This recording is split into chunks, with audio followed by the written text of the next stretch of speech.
आपका बेटा paper number 6 जो है वो है ऑडिटिंग एंड अश्योरेंस। कि देश में जितने भी फाइनेंशियल ट्रांजैक्शंस हैं उसमें सिग्नेचर किसका चाहिएगा? सिग्नेचर चाहिएगा सिर्फ एक चार्टर्ड अकाउंटेंट का। ऑडिटिंग क्या है? एक जांच है। लेकिन जब भी ये जांच करेंगे, ये जांच जो होनी चाहिए ना, ये जांच होनी चाहिए स्वतंत्र। हेलो एवरीवन, मेरा नाम अंकित मुंदड़ा है और मैं बेटा आप लोग को पढ़ाने वाला हूं आपके सीए इंटरमीडिएट का पेपर नंबर 6। आपका बेटा पेपर नंबर 6 जो है वो है ऑडिटिंग एंड अश्योरेंस। अब ये जो सब्जेक्ट है ये एक थ्योरेटिकल सब्जेक्ट है और हमें पता तो है ही कि हमें थ्योरी से कितना लगाव है ना। थ्योरी करने के लिए ही तो सीए में एडमिशन लिया था, नहीं? लेकिन बेटा ये जो थ्योरी सब्जेक्ट है बहुत ही धूम धड़ाका सब्जेक्ट है, full practical theory subject. Practical theory subject ये कैसा थ्योरी होता है?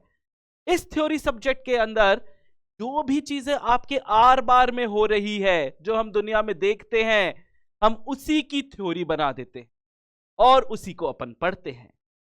इसके अलावा ये आपके 100 नंबर का सब्जेक्ट है। आपका सीए इंटरमीडिएट टोटल दोनों ग्रुप मिला के 800 मार्क्स का है, एक ग्रुप 400 मार्क्स का है। ठीक है, ये आपके ग्रुप 2 का सब्जेक्ट है और 100 नंबर का सब्जेक्ट है। के अलावा सबसे मजेदार बात जो इस सब्जेक्ट की है ना बेटा, फ्यूचर में जब भी आप सीए बन जाओगे तब ये आपका मोनोपोली वाला सब्जेक्ट है। मोनोपोली वाला सब्जेक्ट ये कैसे पॉसिबल है? ये बात हम लोगों ने पढ़ी थी सीए फाउंडेशन में बीसीके के अंदर। बीसीके के अंदर एक लाइन लिखी हुई थी। क्या लाइन थी वो? कि chartered accountants are the custodian of nation's wealth. ये बात हमने पढ़ी है और इसी बात को ध्यान में रखकर जो हमारा आजादी के बाद सबसे इंपॉर्टेंट, सबसे पहला कानून बना, वो बना था द सीए एक्ट 1949। और इसमें एक बात बोल दी गई कि देश में जितने भी फाइनेंशियल ट्रांजैक्शंस हैं उसमें सिग्नेचर किसका चाहिएगा? उसमें सिग्नेचर चाहिएगा सिर्फ एक चार्टर्ड अकाउंटेंट का। और प्रोफेशन को इतनी ज्यादा वैल्यू नहीं दी, किसी और के साइन को ज्यादा वैल्यू नहीं दी। तो ऑडिट कोई करेगा तो वो हो तुम ही करोगे ऑडिट। तुम्हारे सिग्नेचर के बाद ही वो कंप्लीट माना जाए। I welcome you all to our batch of May 2023 उद्देश्य का मतलब उद्देश्य। उद्देश्य क्या है बेटा? अब की बार ये इंटरमीडिएट पार। अपने को इस बार सीए में जब अपन पेपर देने वाले हैं तो मजेदार पेपर नंबर 6 100 नंबर, आपसे कुछ एक उम्मीदें हैं। उम्मीदें क्या? देखो, है थ्योरी को करने का तरीका क्या होता है? थ्योरी आपको मेरे साथ रिपीट करनी है। रिपीट मन में नहीं करनी है बेटा।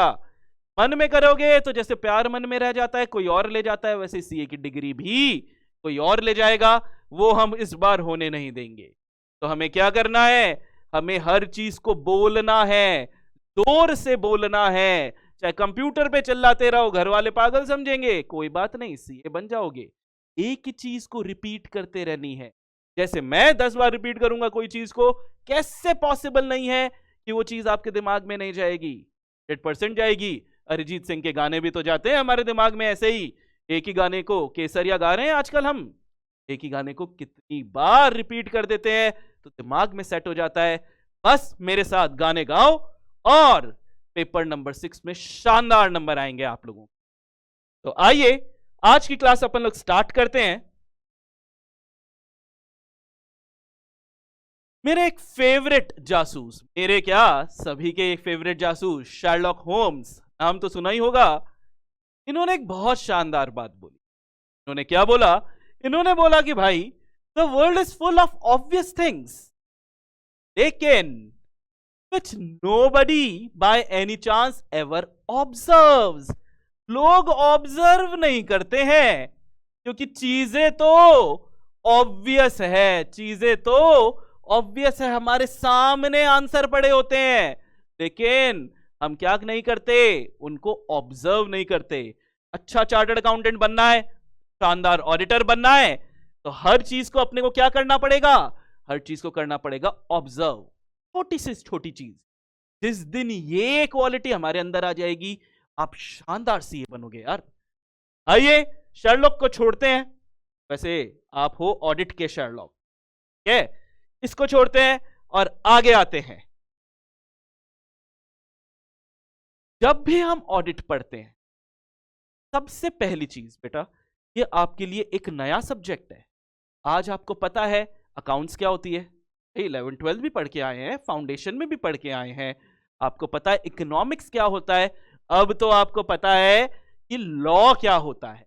लॉ भी तो हमारे लिए फाउंडेशन में फर्स्ट टाइम पढ़ा था, अब तो कोई दिक्कत नहीं है, तो हमें पता है कि लॉ भी क्या होता है। लेकिन ये जो एक सब्जेक्ट है ऑडिटिंग एंड अश्योरेंस, ये फर्स्ट टाइम आया है आपके कोर्स में। ये सीए इंटर में भी 100 नंबर का पेपर है, सीए फाइनल में भी 100 नंबर का पेपर। समझ जाइए, बहुत सारी चीजें आपकी इसी पे डिपेंड करेंगी।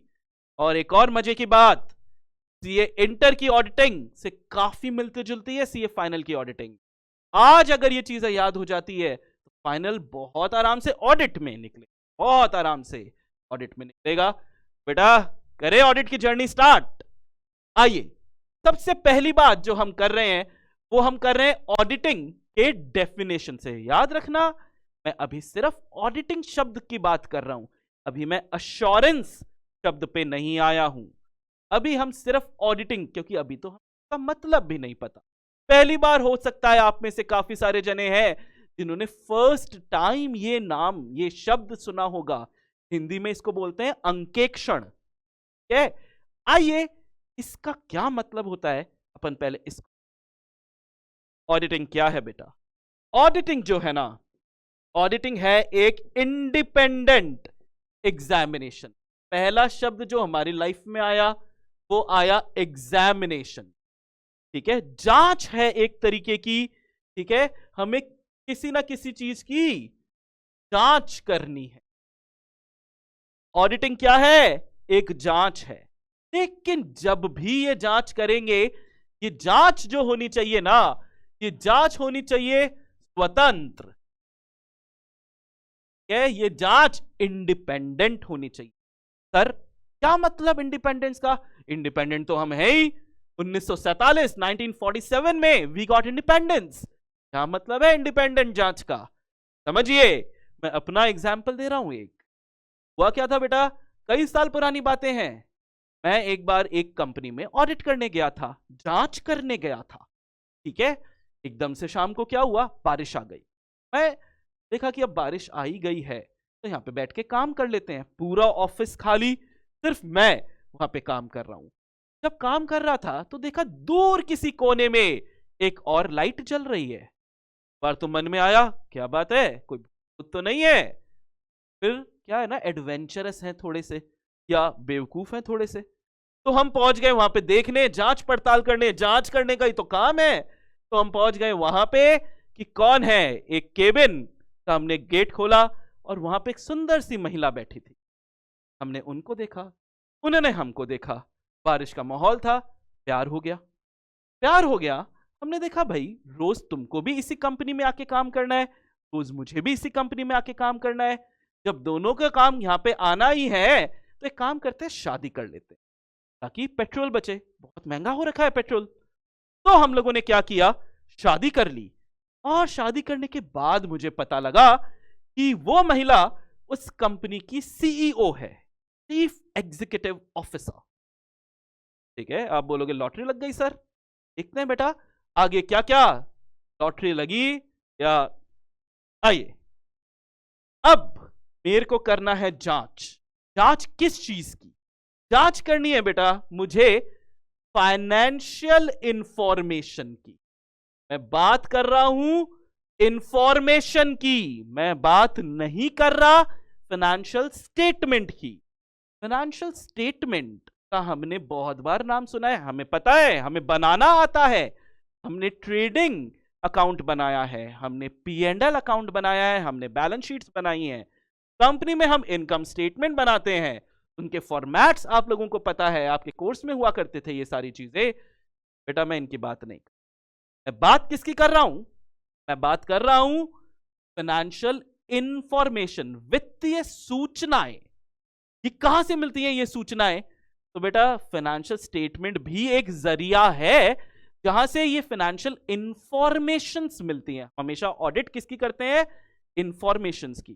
ट्रेडिंग पी&एल बैलेंस शीट से मिलता है हमको फाइनेंशियल इंफॉर्मेशन, न्यूज़पेपर से मिलता है, अब तो इंस्टाग्राम वगैरह से भी मिलने लग गई है। कितने सारे जने हैं जो आके कोई ना कोई कंपनी के बारे में बात करते रहते हैं, तो वहां से भी हमें क्या मिलता है? फाइनेंशियल इंफॉर्मेशन मिलता है। और इन इंफॉर्मेशंस की हम क्या करते हैं? सिर्फ फाइनेंशियल, ध्यान रखना नॉन फाइनेंशियल्स की बात नहीं कर रहा, ठीक है? हम फाइनेंशियल इंफॉर्मेशन की जो जांच करते हैं, लेकिन जांच क्या? इंडिपेंडेंट। अब आई मेरे एग्जाम्पल को आगे कंटिन्यू करते हैं। तो मैंने भी फाइनेंशियल इंफॉर्मेशन की जांच करनी चालू की, और जांच करते करते मुझे पता लगा, अरे इस कंपनी में तो फिर से धूम धड़ाका है, बहुत सारा फ्रॉड है। फ्रॉड किसने किया? नाम किसका आया? धर्मपत्नी का। सोचो, क्या मैं रिपोर्ट में लिख दूं कि ये फ्रॉड मेरी वाइफ ने किया है? क्या लगता है घर जाके किससे स्वागत होगा? एलन से? यस। तो बोलो, क्या मैं इंडिपेंडेंट होके ये जांच कर सकता हूं या नहीं? जवाब दीजिए मेरे को। क्या मेरे को जान का खतरा रहेगा या नहीं रही? मेरे साले साहब 6 फीट 2 इंच के हैं, बॉडी बिल्डर हैं। बोलो बेटा, अगर वो बोले कि और जीजाजी क्या हाल है, तो हालत खराब होगी या नहीं होगी? क्या मैं इंडिपेंडेंटली जांच कर सकता हूं या नहीं कर सकता? बताइए मुझे। भाई मैं तो नहीं कर पाया। क्या हुआ? मेरे को वो ऑडिट छोड़नी पड़ी, क्योंकि सबसे इंपॉर्टेंट चीज क्या है? जब भी ऑडिट करेंगे, ये ऑडिट एक इंडिपेंडेंट जांच होनी चाहिए। ऑडिट क्या होनी चाहिए? इंडिपेंडेंट एग्जामिनेशन, स्वतंत्र जांच होनी चाहिए। किसकी जांच करेंगे? ये जांच करेंगे हम वित्तीय सूचनाओं की, ये जांच करेंगे हम, ये एग्जामिनेशन करेंगे हम फाइनेंशियल इंफॉर्मेशन की। कि सर फाइनेंशियल इंफॉर्मेशन किसके? ये बेटा फाइनेंशियल इंफॉर्मेशन जो है वो किसी भी एंटिटी के हो सकते हैं। किसी भी एंटिटी का क्या मतलब है? Any entity. इसका क्या मतलब है? कि ऐसा नहीं होता कि ऑडिट सिर्फ कंपनियों की होती है। तुम बिजनेस स्टडीज पढ़ चुके हो, तुम्हें पता है कि भारत में व्यापार करने के बहुत सारे तरीके होते हैं, और कंपनी फॉर्म ऑफ ऑर्गेनाइजेशन एक तरीका है। प्रोप्राइटरशिप, भारत के 70% बिजनेसेस सोल प्रोप्राइटरशिप पे चल रहे हैं, तो प्रोप्राइटरशिप भी एक तरीका है। HUF का आपने नाम सुना होगा, पढ़ा भी होगा थोड़ा बहुत। तो पार्टनरशिप को हम कैसे भूल सकते हैं? आप अकाउंट्स बना के आए हो, ठीक है? पार्टनरशिप एक्ट 1932 के हिसाब से, जहां तक मुझे याद है, आप फाउंडेशन में LLP एक्ट 2008 भी पढ़ के आए। तो आपको यह भी पता है कि भारत में काम करने का एक और तरीका क्या? LLP। आप अभी टैक्स पढ़ने वाले हो, आपको गुरप्रीत सर टैक्स पढ़ाने वाले हैं, तब आपको पता लगेगा कि अरे association of persons and body of individuals, ये भी तरीके हैं इंडिया में बिजनेस करने के। कई सारे तरीके। क्या सिर्फ हम कंपनियों की ऑडिट करते हैं? अब पता लगता है नहीं साहब, ऑडिट तो हम किसी भी एंटिटी की कर सकते हैं, चाहे कंपनी हो, प्रोप्राइटर हो, पार्टनरशिप हो, LLP हो, HUF हो, BOI बॉडी ऑफ इंडिविजुअल हो, एसोसिएशन ऑफ पर्सन हो, कोई भी हो, ऑडिट तो हम इनमें से किसी की भी कर सकते हैं। वेरी नाइस, ये बात हमें समझ में आती है। लेकिन सर, मेरे घर के आगे बरगद के पेड़ के नीचे एक बिरजू नाई है, हम बाल वहीं से कटवाते हैं बेटा, उस बिरजू नाई की मैं ऑडिट कर सकता हूं क्या? एकदम बरगद के पेड़ के नीचे एक शीशा उसने आगे लगा रखा है, हम जाते हैं वहां पे और ऑडिट करवाते हैं। उसके पास में ही एक कॉबलर, एक मोची बैठा हुआ है, क्या मैं उसकी ऑडिट करूं या मैं अंबानी, अदानी, टाटाज, बिरलाज इनकी ऑडिट करूं? या छोटे बिजनेसेस की? इतने छोटे, तुम्हें लगता है वो नाई कहीं हिसाब लिखता होगा, कहीं अकाउंट्स बनाता होगा कि उसने आज दिन भर में कितने जनों के हेयर कटिंग की है? क्या ऐसा होता होगा? बिल्कुल भी नहीं होता। मोची ने कितने शूज पॉलिश किए हैं? क्या ऐसा होता होगा? पास में ही एक हलवाई बैठा है, जब वहां पे जाते हैं तो 2-3 समोसे भी टिका लेते हैं। क्या वो मेरे को बिल देता है कि आपने बैठे बैठे 5 समोसे खा लिए? कोई बिलिंग नहीं है। क्या मैं इनकी ऑडिट कर सकता हूं? Informal way of doing business है, कोई हिसाब किताब नहीं है। क्या मैं इनकी ऑडिट कर सकता हूं? इतने छोटे व्यापारों की ऑडिट कर सकता हूं? जवाब उम्मीद है आपसे, जवाब दीजिए। तो आपको मैं बता दूं बेटा, ऑडिट में फर्क नहीं पड़ता कि जो व्यापार हो रहा है ना, उसका उद्देश्य प्रॉफिट कमाना है या नहीं। उसका ओरिएंटेशन जो है वो प्रॉफिट कमाना है। मतलब अकाउंटिंग फॉर एनपीओ याद है आपको? अकाउंट्स बनाए थे आप लोगों ने। Not for profit organisation. Organisation के नाम में ही आता है कि भाई प्रॉफिट हो ठीक, नहीं हो ठीक। The orientation, the orientation is not to earn profit. मैं इनकी भी ऑडिट कर सकता हूं। इसीलिए आपको याद होगा, इनके प्रॉफिट को हम प्रॉफिट ही नहीं बोलते थे, इनके प्रॉफिट को हम सरप्लस बोलते थे, इनके लॉस को हम डेफिसिट बोलते थे। याद है आपको? Excess of expense over income तरीके से बोला जाता था डेफिसिट को। तो ऑडिट तो इनकी भी हो सकती है, और irrespective of its size. Birju नहीं छोटा तरीके से व्यापार कर रहा है, फर्क नहीं पड़ता। ठीक है, हम इसकी भी इररिस्पेक्टिव ऑफ साइज है, छोटा हो बड़ा हो ऑडिट किसी। सर साइज के साथ साथ लीगल फॉर्म भी कुछ भी हो, ऑडिट तो हम उसकी भी कर सकते हैं। मतलब वही कंपनी, पार्टनरशिप, प्रोप्राइटरशिप, एचयूएफ, कोई लीगल फॉर्म हो, हम किसी की ऑडिट कर सकते। अभी तक रिपीट कीजिए, क्या क्या चीजें पढ़ ली हम लोगों ने? हमने ऑडिट की डेफिनेशन पढ़ने की और याद करने की। याद करने की आपको मेरे साथ साथ याद करना है, और मैं आपको भरोसा दिलाता हूं बेटा, आपको एक्स्ट्रा मेहनत कम करनी पड़ेगी। ऐसा नहीं है जीरो है, एक्स्ट्रा मेहनत कम करनी अगर आप मेरे साथ साथ बोल रहे हो। पहली चीज, ऑडिटिंग क्या है?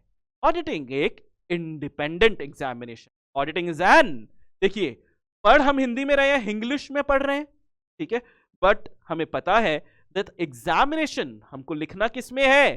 अंग्रेजी माध्यम में लिखेंगे, इंग्लिश में लिखेंगे। तो इट्स बेटर कि हम इंग्लिश के शब्दों को याद अभी से करते रहें। आईसीआई को इस सब्जेक्ट के अंदर क्या चाहिए? आईसीआई को चाहिए जो शब्द मैंने लिख दिया, जो आईसीआई बोलता है कि हमने लिख दिया हमारी मॉड्यूल के अंदर, आप बच्चे वो शब्द लिखो, उसका पर्यायवाची सिनोनिम अगर आप लोगों ने लिख दिया ना, उसका आईसीआई नंबर नहीं देता। ऐसा क्यों करता है आईसीआई? कि आईसीआई ने जब ये शब्द को सिलेक्ट किया है ना, बहुत मेहनत से सिलेक्ट किया, वो कई सारे सिनेरियोज को इमेजिन करता है कि ये शब्द हर सिनेरियो में फिट होना चाहिए। अगर ये हर सिनेरियो में फिट हो जाता है तब इस शब्द को लिखा जाता है। तो ऑडिटिंग में भी जो शब्द हैं, आपको इन शब्दों से दोस्ती करनी पड़ेगी, इन शब्दों से प्यार करना पड़ेगा। जिस दिन ये प्यार हो गया उस दिन ये intermediate audit, CA final audit, कोई तकलीफ नहीं आएगी। तो क्या करते रहना है? इन शब्दों को दोहराते रहना है। मैं आपको कीवर्ड्स बताऊंगा कि आईसीआई को ये कीवर्ड्स चाहिए होते हैं उसके सब्जेक्ट में, और उसके बाद जब ये कीवर्ड से हमारी दोस्ती हो जाएगी, ये शब्द ही आपको हर चैप्टर में बार बार दिखेंगे, तो अपने आप दोस्ती। तो जब ये हो जाएगा उसके बाद हम करने वाले हैं ऑडिट। अभी रिपीट करते हैं क्या क्या पढ़ लिया। अभी पढ़ लिया कि ऑडिट है एक independent examination. Independent examination of financial information. किसके financial information? Of any entity, whether profit oriented or not, irrespective of its size या legal form. Audit क्या है? Independent examination of the financial information of any entity, whether profit oriented or not, irrespective of its size और legal form. Sir कितनी मेहनत करवा रहे हो? क्यों करते हैं हम इतनी सारी ये एग्जामिनेशन? क्या मिलता है हमको?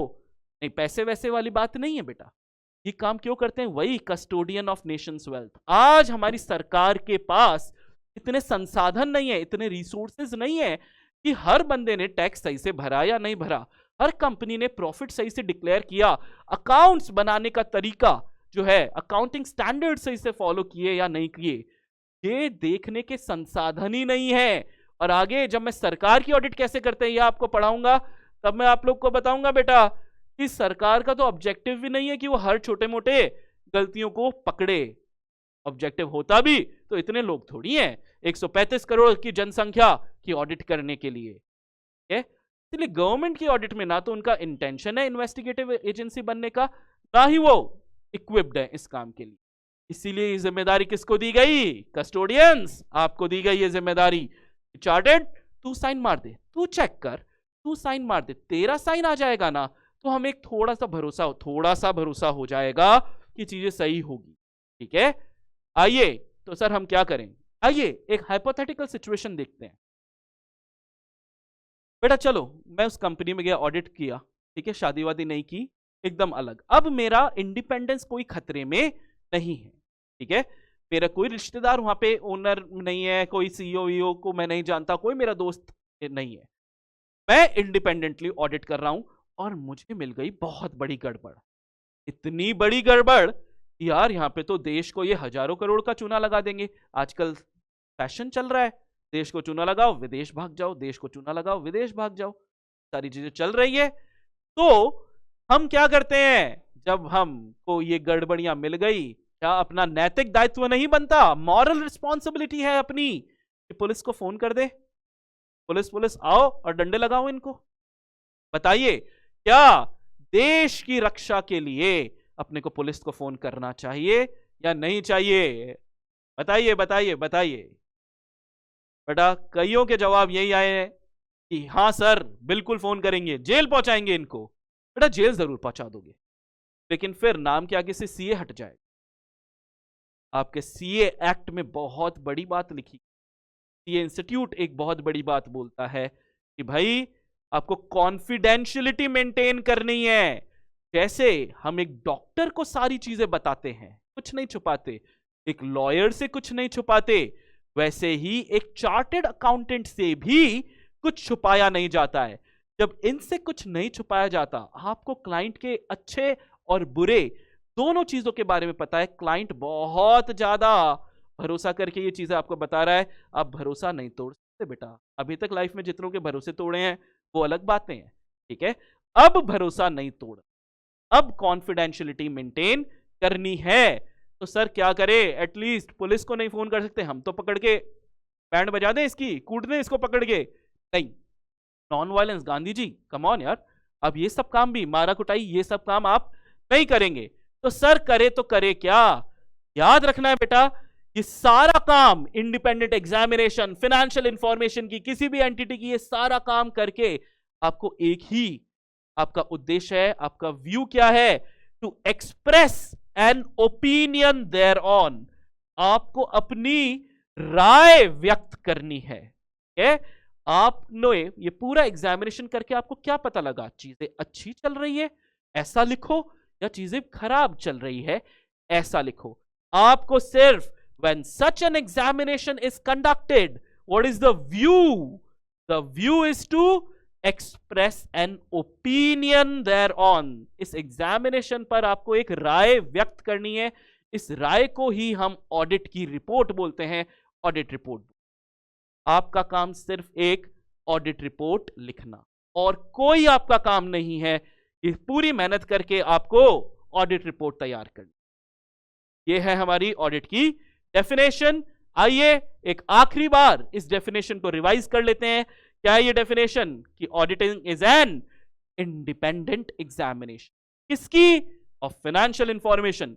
किसके? Of any entity, whether profit oriented or not, irrespective of size or legal form. And when such an examination is conducted, what is the view? View है हमारा to express an opinion thereon. आप मेरे को बोलोगे sir आपको कैसे पता ये ऑडिट की डेफिनेशन है? ठीक है, ध्यान रखें बेटा, आज तक आप अकाउंट्स बनाना जब भी सीख रहे हो, आप अपनी मनमर्जी से अकाउंट्स नहीं बना सकते। जब भी आप अकाउंट्स बनाते हो, आपको अकाउंटिंग स्टैंडर्ड्स के हिसाब से अकाउंट्स बनाना होता है। कुछ अकाउंटिंग स्टैंडर्ड्स आप लोग पढ़ चुके हो, शायद आप AS2 पढ़ चुके हो, वैल्यूएशन ऑफ इन्वेंटरी, फाउंडेशन में पढ़ाते हैं, फीफो, लीफो, वेटेड एवरेज, इस तरीके की कुछ चीजें आपको स्टॉक को वैल्यू करते कॉस्ट या net realisable value, whichever is lower. इस पे हम देखते हैं। कुछ बच्चे तो शायद कैश फ्लो स्टेटमेंट भी पढ़ के आ चुके हैं। ये भी मन मर्जी से नहीं बना सकते आप कैश फ्लो स्टेटमेंट, ये बनता है अकाउंटिंग स्टैंडर्ड 3। जिन बच्चों ने नहीं पढ़ा कोई दिक्कत नहीं है, ये इंटर में ये वापस से है, आपको एक सब्जेक्ट में इसको वापस से पढ़ाया जाएगा, तो डोंट वरी, चीजें सारी कवर होने वाली है। तो बात कर रहे हैं कि ये सारी डेफिनेशंस वगैरह जो है ये कहां लिखी गई। अकाउंट्स बनते हैं अकाउंटिंग स्टैंडर्ड्स के हिसाब से, लेकिन ऑडिट मन मर्जी से नहीं होती है। ऑडिट होती है बेटा स्टैंडर्ड्स ऑन ऑडिटिंग के हिसाब से। अकाउंटिंग स्टैंडर्ड को अपन एएस बोलते हैं और स्टैंडर्ड्स ऑन ऑडिटिंग को अपन क्या बोलते हैं, एसए। ठीक है, आपके कोर्स में बहुत सारे एसेज हैं, ये एसेज हम पढ़ेंगे, ये आपके कोर्स का हिस्सा है। ये डेफिनेशन जो है ना, ये दी है एसे 200 ने। ये डेफिनेशन किसने दी है, एसे 200 ने। यहीं पे एक सवाल बच्चों का आ जाता है, सर सर सर सेक्शन याद करने हैं, ऐसे नंबर याद करने हैं। अरे ये भी हम ही कराएंगे, आप तो क्या करना है, गाने गाते रहो, मेरे साथ गाने गाते रहो, शांत नहीं बैठना, शांत बैठोगे नींद आ जाएगी। ठीक है, उठ जाओ और गाने गाओ कि ऑडिटिंग क्या है। ऑडिटिंग एक इंडिपेंडेंट एग्जामिनेशन है। किसकी है, फाइनेंशियल इंफॉर्मेशन की है। किसके फाइनेंशियल इंफॉर्मेशन, किसी भी एंटिटी के सर, चाहे वो लाभ उन्मुख है या नहीं है, प्रॉफिट ओरिएंटेड है या नहीं है, इररिस्पेक्टिव ऑफ उसकी साइज या legal form. And when such an examination is conducted, हमारा उद्देश्य है, हमारा व्यू है to express an opinion thereon. क्या बोलो, ऑडिटिंग की डेफिनेशन समझ में आई, जांच करनी है, चेकिंग करनी है आप लोगों को। तैयार हो मेरे साथ ऑडिट की जर्नी पे चलने के लिए? आइए जर्नी पे अपन चलेंगे। ये एक आइडिया के लिए आपको मैंने डेफिनेशन। अब कुछ इंपॉर्टेंट एग्जाम रिलेटेड बातें कर। आप लोगों के पास आईसीआई से ऑडिट की मॉड्यूल्स आ चुकी हैं आपके बेटा। आईसीआई ने आपको ऑडिट में 3 बुक्स दे रखी है। एक का नाम दिया है मॉड्यूल नंबर 1, एक है मॉड्यूल 2 और एक बुक दी है ऑडिटिंग प्रोनाउंसमेंट की। ध्यान रखें बेटा, ये ऑडिटिंग की प्रोनाउंसमेंट की बुक को सजा के रख दें। सर क्यों सजा के रख दें? क्योंकि इसमें जो कंटेंट है वो सारा कंटेंट आपके सिलेबस में नहीं है। तो सर जितना है वो तो पढ़ेंगे, वो आईसीआई ने क्या किया, उनको ऑलरेडी आपके मॉड्यूल्स के अंदर डाल दिया। सेम चीजें जब दोनों जगह है तो यार थोड़ी लाइफ इजी करते हैं। जहां मॉड्यूल 1 एंड मॉड्यूल 2 उनको पढ़ेंगे। मैं आपको सजेस्ट यही करूंगा बेटा, कोई रेफरेंस बुक्स पे जरूरत नहीं है जाने की। रेफरेंस बुक्स बहुत पुराने किस्से हो चुके हैं आपको जाने के लिए। आईसीआई ने खूब मेहनत की है, अपने बोर्ड ऑफ स्टडीज जो है उसको बहुत मजबूत बनाया है, और जो बुक्स बनाई हैं अब बहुत शानदार बुक्स हो।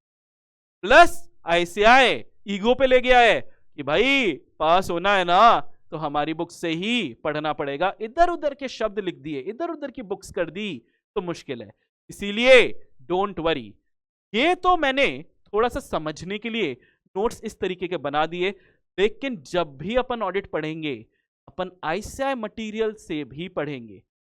हमने आपको एक और मटेरियल दिया है, अपने फिजिक्स वाला से आपको मटेरियल मिलेगा बेटा। ठीक है, मॉड्यूल्स मिल रही हैं, मिल चुकी होंगी या मिलने वाली होंगी, वो कुछ नहीं है, ध्यान रखें। सेम चीजें हैं आईसीआई मॉड्यूल में जो दिया हुआ है वर्ड टू वर्ड ये वही है। हम आईसीआई से पंगा लेंगे ही नहीं।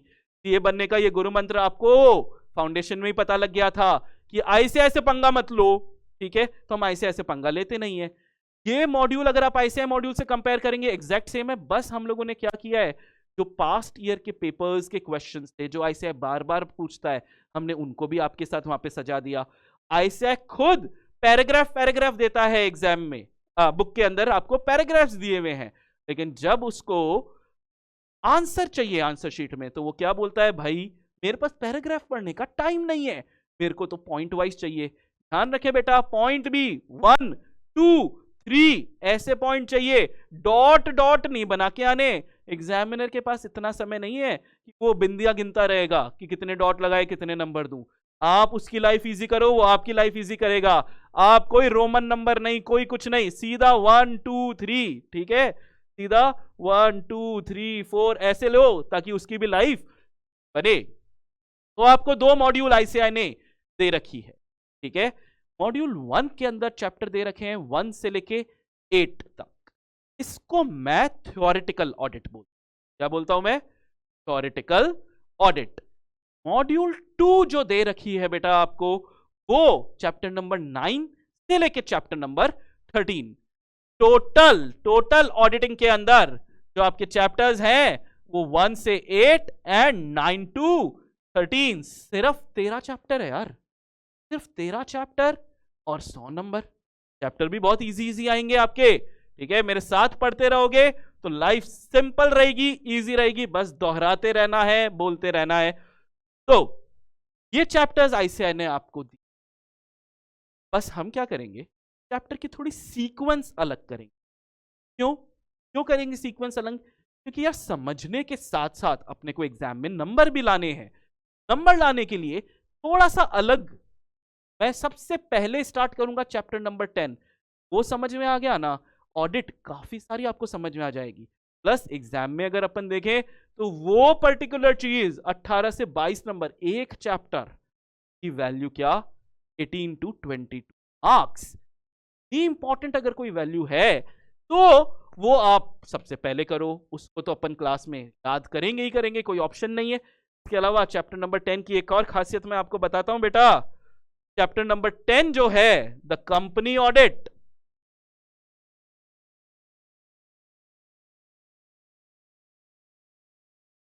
ये है आपका chapter number 10 the company audit. 18 से लेके 22 मार्क्स।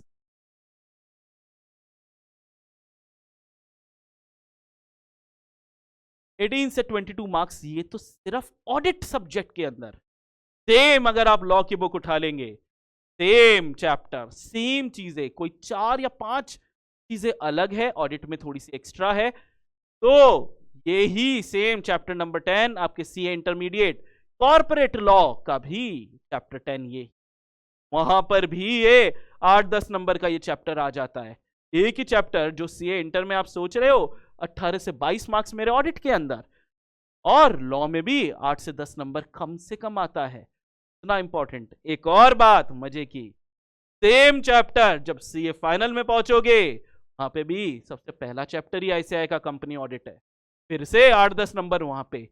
एक चैप्टर, सिमिलर चीजें अगर आप पढ़ के इतने नंबर स्कोर कर सकते हो तो यार ये तो हमारा फेवरेट चैप्टर होना चाहिए। यहां से बात आई नंबर की। जब बेटा हम नंबर की बात कर रहे हैं ना, जब हम नंबर की बात कर रहे हैं तो हमें थोड़ा स्ट्रैटेजिकली खेलना है। स्ट्रैटेजिकली खेलने का क्या मतलब, हमें पेपर के पैटर्न को दिमाग में बसा लेना है कि पेपर आता कैसा है, हम उस तरीके से पढ़ाई करेंगे। देखो कुछ चीजें इतनी ज्यादा आईसीआई ने दे रखी है, में से कभी सवाल आ ही नहीं सकता। सवाल कैसे बनते हैं, क्या बनते हैं, कैसे ये 100 नंबर डिवाइड होते हैं, आज अपन अपनी क्लास में सबसे पहली बात ये कर रहे हैं। जब भी किसी टॉपिक को अपन पढ़ने वाले हैं, हम इस उद्देश्य से पढ़ने वाले हैं यार क्या ये 1 नंबर के लिए आ सकता है, 2 के लिए, 3 के लिए, 4 के लिए, बस 4 से ऊपर सवाल नहीं आते। 4 नंबर से ऊपर अपने सीए इंटर ऑडिट के अंदर सवाल नहीं आते। 1 mark, 2 mark, 3 mark and 4 marks question, only these 4 denomination. कोई फ्रैक्शनल मार्किंग नहीं। पहले हुआ करती थी आईसीआई में फ्रैक्शनल मार्किंग, अब कोई 0.5 या 1.5 या 2.5 ये नहीं मिलता, या तो 0 या 1 या 2 या 3 या 4, है इस तरीके से ही आपको मिलेगा। तो सबसे पहली बात जो अपन कर रहे हैं कि हमारा पेपर 6 जो है ऑडिटिंग एंड अश्योरेंस, जो हमारा ये पेपर है ऑडिटिंग एंड अश्योरेंस का, ये पेपर जो है ना बेटा, ये है हमारा 100 नंबर का पेपर, 100 मार्क्स। प्लीज इस बात को आप थोड़ा दिमाग में रखें। जब ये चीजें आपके दिमाग में रहेंगी ना, लाइफ इजी रहेंगी। कि 100 मार्क्स डिवाइड कैसे हुए हैं। 100 मार्क्स बेटा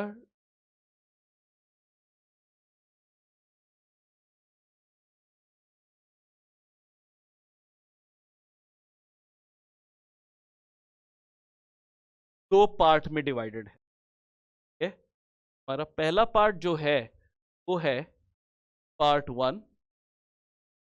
ये आपके पेपर क्वेश्चन पेपर पैटर्न बता रहा हूं मैं आपको। ठीक है, पार्ट 1 जो है 30 मार्क्स, और जो हमारा सेकेंड पार्ट है वो है पार्ट 2, ये सब्जेक्टिव है। तो अगर वो 30 मार्क्स का है तो कॉमन सेंस की बात है सर ये 70 मार्क्स का होगा। ठीक है, 30 मार्क्स का पार्ट 1 एंड 70 मार्क्स का पार्ट 2। जो पार्ट 1 है 30 मार्क्स का, ये पार्ट जो है ये है objective type of question.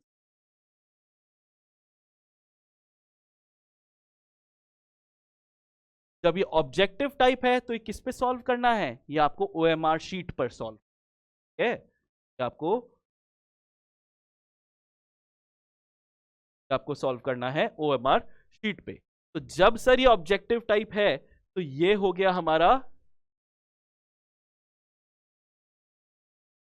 Subjective type, और ये सब्जेक्टिव टाइप है तो ये पेपर पे लिखना है आपको आंसर। ठीक है, आंसर बुकलेट जो आपको मिलेगी, ठीक है, आंसर शीट आपको मिलेगी, उस पे आपको ये लिखना है। 30 मार्क्स 70 मार्क्स। 30 मार्क्स का जो ऑब्जेक्टिव है ये भी कैसे डिवाइड होता है, ये ऑब्जेक्टिव डिवाइड होता है 3 क्वेश्चंस।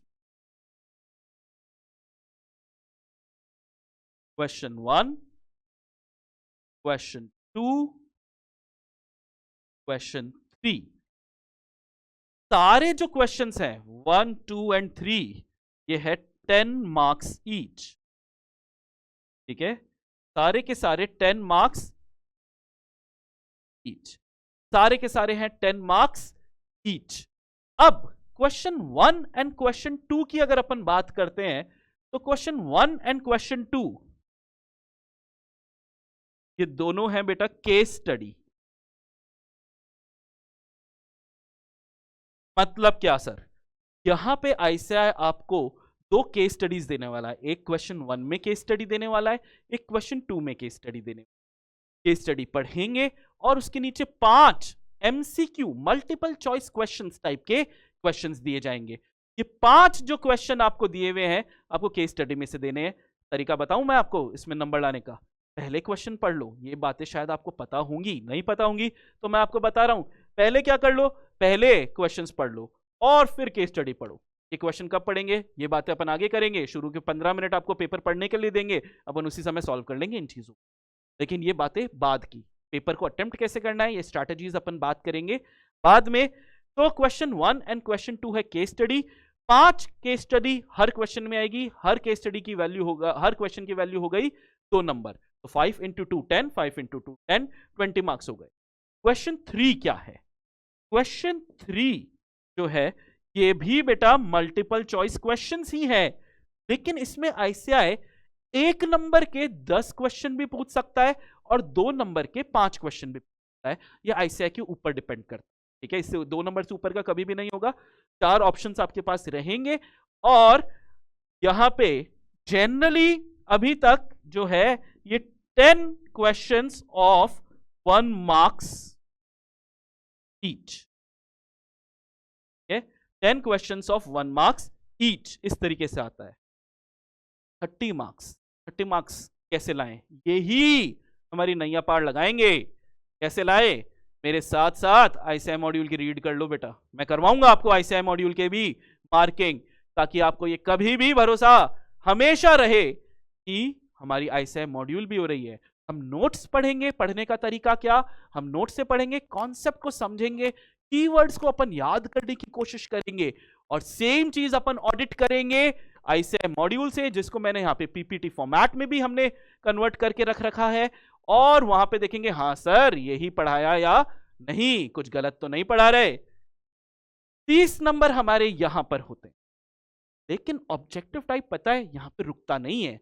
आइडियली 100 नंबर में से 44 मार्क्स हैं ऑब्जेक्टिव। ये कैसे समझो, 30 मार्क्स तो यहां पे आ गए। अब जब हम यहां पे आते हैं हमारे सब्जेक्टिव वाले के अंदर, तो सब्जेक्टिव के अंदर क्वेश्चन 1 जो है वो है करेक्ट इनकरेक्ट, वो है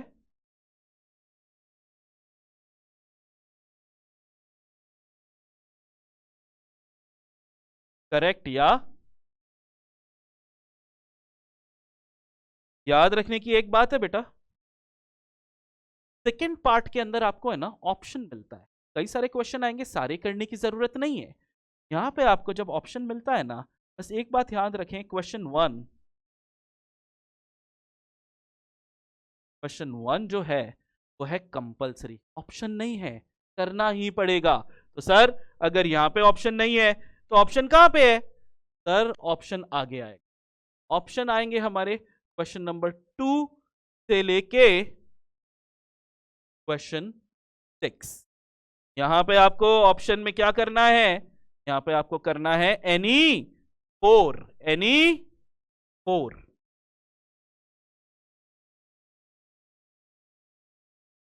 यहां से लेके यहां तक एनी 4 आपको करने हैं, 2, 3, 4, 5, 6, ठीक है, कोई 4 आप लोग को करना है। अब देखो, याद रखने की बात है, सारे क्वेश्चन नंबर 1 से लेके क्वेश्चन नंबर 6 तक सारे क्वेश्चंस हैं 14 मार्क्स के। कितने? 14 marks. All questions are of 14 marks each.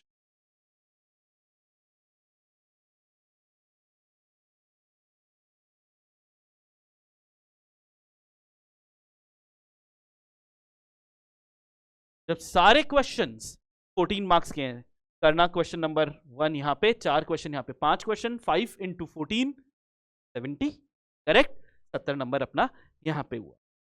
Question number 1 को करने का एक तरीका होता है। आइए ये तरीका समझते हैं कि इस क्वेश्चन को अटेम्प्ट कैसे करें कि यहां पे हम ज्यादा से ज्यादा नंबर लेके आए। तो सर क्वेश्चन 1 की जब अपन बात करते हैं, ठीक है, यहां पे आपको मिलेंगे क्वेश्चन स्मॉल ए से लेके स्मॉल एच तक, यानी a b c f g h 8 होते हैं। 8 में से आपको करना क्या है? आपको करना है एनी 7। 8 में से, सिर्फ क्वेश्चन नंबर 1 की बात कर रहे हैं बेटा, 8 में से कोई भी 7 क्वेश्चंस आपको करने हैं। 7 क्वेश्चंस यानी हर क्वेश्चन कितने का हो गया? हर क्वेश्चन हो गया 2 नंबर का। 7 इंटू 2 14, हमारा 14 मार्क्स क्वेश्चन नंबर 1 का। इसमें ICI पहले तो क्या करता था? इसमें ICI पहले करता था कि वो आपको रीजन के 1.5 नंबर देता था और करेक्ट इनकरेक्ट लिखने के 0.5। मैंने आपको अभी अभी बताया था कि अब ICI ने क्या किया? फ्रैक्शनल मार्किंग, 0.5 वाला नाटक हटा दिया है। अब ICI पूरे 2 नंबर रीजन के दे देता है, कभी 1 नंबर करेक्ट इनकरेक्ट का, कभी 1 नंबर रीजन का, डिपेंड किस तरीके का क्वेश्चन होता है। आप मान के चलेंगे कि आपको करेक्ट इनकरेक्ट लिखना है और रीजन लिखना है, नंबर ICI के ऊपर होता है, आप तो पूरे 2 नंबर रीजन के मान के, ठीक है। यहां पे एनी 7 हुआ। अब हम बात कर रहे हैं क्वेश्चन नंबर 2 से लेके क्वेश्चन नंबर 6, जिसमें से कोई 4 ही अपने को करना है। क्वेश्चन 2 से लेके क्वेश्चन 6 जो हमको एनी 4 करने हैं, इसमें भी जो क्वेश्चंस है पूरे 14 मार्क्स का एक क्वेश्चन नहीं है। हर क्वेश्चन को इन्होंने 4 पार्ट में डिवाइड कर रखा है, A B and D, small A से लेके स्मॉल डी तक हर क्वेश्चन को 4 पार्ट में डिवाइड कर रखा है। और जब इन्होंने डिवाइड किया है तो हमेशा क्वेश्चन ए जो होगा वो 4 मार्क्स का होगा, क्वेश्चन बी जो होगा वो 4 मार्क्स का होगा, क्वेश्चन सी जो है वो 3 मार्क्स का, और क्वेश्चन डी भी मार्क्स का, ठीक है। 4 4 8 प्लस 3 11 प्लस 3 14, इस तरीके से हमारे 14 मार्क्स होते हैं। एक बस छोटी सी बात और रह गई है आज की क्लास के लिए, वो ये रह गई है कि आपको क्वेश्चन नंबर 5 में या क्वेश्चन नंबर 6 में एक इंटरनल चॉइस मिलेगी, 5A और 5A, 6A और 6A, या इस तरीके से 4 नंबर के लिए एक एक्स्ट्रा चॉइस और होती है, ठीक है, वो एक ऑप्शन आपको और मिलता। तो यहां पे हमारे नंबरिंग किस तरीके से हो रही है? 30 मार्क्स के ऑब्जेक्टिव में नंबर लाने का तरीका, मेरे साथ ICI की मॉड्यूल की रीडिंग करते रहो और 30 में से बहुत अच्छे नंबर यहीं पे स्कोर कर लोगे। और 14 नंबर का करेक्ट इनकरेक्ट है, एक तरीके से ऑब्जेक्टिव टाइप ही चलता है ये, ठीक है। तो 30 एंड 14, 44 मार्क्स जो है वो हमारे क्या हो गए, वो हमारे हो गए ऑब्जेक्टिव। रेस्ट 56 मार्क्स की थ्योरी है, वो भी मैक्सिमम क्वेश्चन जो है वो है 4 नंबर का। जब 4 नंबर का मैक्सिमम क्वेश्चन ही है तो कितने, मैक्सिमम 8 पॉइंट लिखने हैं, ज्यादा तो लिखने नहीं। ऑडिट के पेपर में ऐसा नहीं है बेटा कि पेजेस भरते रहो पेजेस भरते रहो नंबर आ जाएंगे, ऐसा नहीं होता, ठीक है। रेलेवेंट कीवर्ड्स, रेलेवेंट पॉइंट्स लिखो, पॉइंट वाइज लिखो, पैराग्राफ लिख के नहीं आना है। कीवर्ड्स को अंडरलाइन करके आएंगे, ताकि हम चाहेंगे एग्जामिनर तो कुछ और देख ही मत ना भाई, ये कीवर्ड दिया हुआ है तो इसको देख ले, तेरे आंसर कॉपी में कीवर्ड है उसको देख ले, नंबर दे दे, उसकी लाइफ इजी करेंगे, अपनी लाइफ इजी। तो ये वाली सारी बातें आई होप आपके पास वैसे पहुंच ही जाएंगे बेटा, ये सारी चीजें आपके पास पीडीएफ्स में पहुंच ही जाएगी। इसको दिमाग में रखते हुए अपन पढ़ाई करेंगे और अपन नेक्स्ट क्लास से क्या स्टार्ट करने वाले हैं, नेक्स्ट क्लास से अपन चैप्टर नंबर 10 स्टार्ट करने वाले हैं, जो 18 से 2 मार्क्स का होने वाला। आज की क्लास के लिए बेटा अपन यही करने वाले हैं। Thank you so much, I will see you guys in the next class.